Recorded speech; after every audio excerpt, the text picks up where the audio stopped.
महाभारत की कहानी। भक्त ध्रुव की कथा। एक बार की बात है, राजा उत्तानपाद थे और उनकी दो रानियां थीं। एक रानी का नाम सुनीति और दूसरी रानी का नाम सुरुचि था। सुनीति बड़ी रानी और सुरुचि छोटी रानी थी। रानी सुनीति के पुत्र का नाम ध्रुव और रानी सुरुचि के पुत्र का नाम उत्तम था।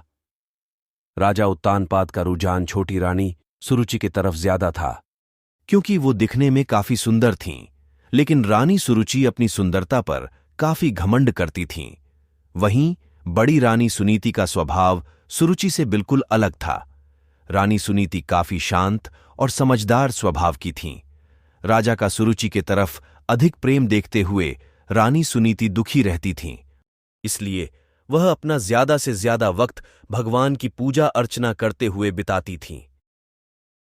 एक दिन सुनीति के पुत्र ध्रुव अचानक अपने पिता राजा उत्तानपाद के गोद में जाकर बैठ गए।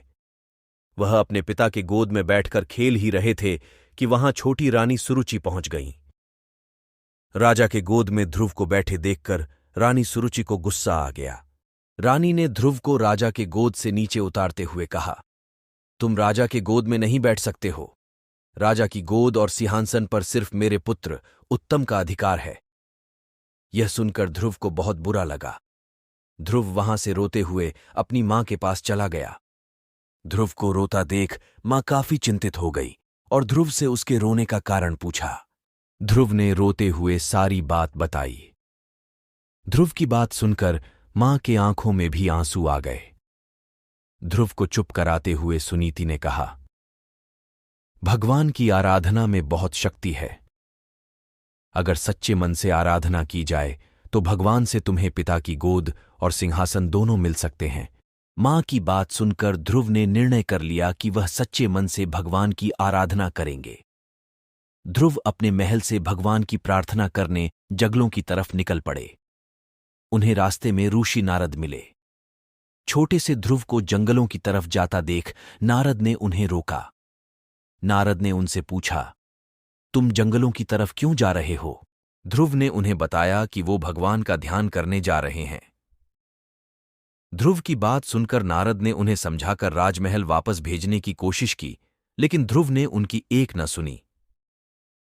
ध्रुव के निर्णय के कारण नारद ने ध्रुव को ओम नमो भगवते वासुदेवाय मंत्र का जाप करने को कहा।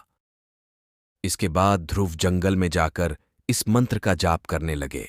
उधर नारद ने महाराज उत्तानपाद को ध्रुव के बारे में बताया। बेटे के बारे में सुनकर महाराज का मन चिंतित हो गया। वह ध्रुव को वापस लाना चाहते थे, लेकिन नारद ने कहा, ध्रुव प्रार्थना में डूब गया है और अब वह वापस नहीं आएगा। उधर ध्रुव कठोर तपस्या में लगे रहे।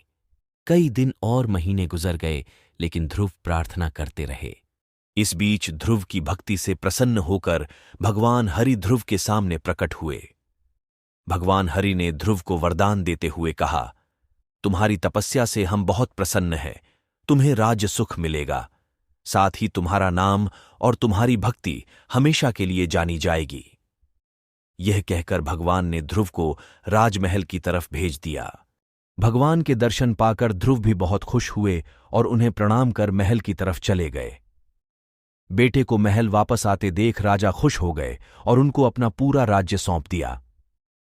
भगवान हरि के वरदान से भक्त ध्रुव का नाम अमर हो गया और आज भी उन्हें आसमान में सबसे ज्यादा चमकने वाले तारे ध्रुव तारे के नाम से याद किया जाता है। कहानी से सीख। इस कहानी से यही सीख मिलती है कि अगर धैर्य और सच्चे मन से कोई प्रार्थना करे तो उसकी इच्छा जरूरी पूरी होती है। जय श्री कृष्ण। यदि वीडियो पसंद आई तो हमारे चैनल को सब्सक्राइब करें। धन्यवाद।